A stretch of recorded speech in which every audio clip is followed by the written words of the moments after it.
হচ্ছে যে জ্বালানির জন্য, প্রথম কথা, জ্বালানির কোনো সংকট বর্তমানে বাংলাদেশে নেই। আচ্ছা, দ্বিতীয় কথা হচ্ছে এই জ্বালানি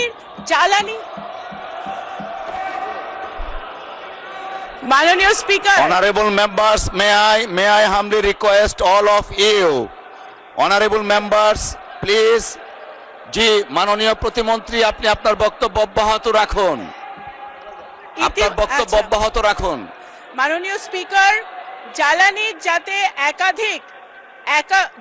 যাতে একাধিক সোর্স থেকে আমরা সরবরাহ করতে পারি, সেই জন্য ইতিমধ্যেই মাননীয় প্রধানমন্ত্রী একাধিকবার আমাদের সাথে বসেছেন।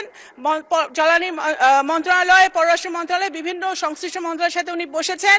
আমরা মধ্যপ্রাচ্য ছাড়াও যে সকল সোর্স থেকে আমরা জ্বালানি আনতে পারি সেই ব্যাপারে আমরা নিরলস কাজ করে যাচ্ছি এবং ইনশাল্লাহ আমরা সেটাতে সফল হব।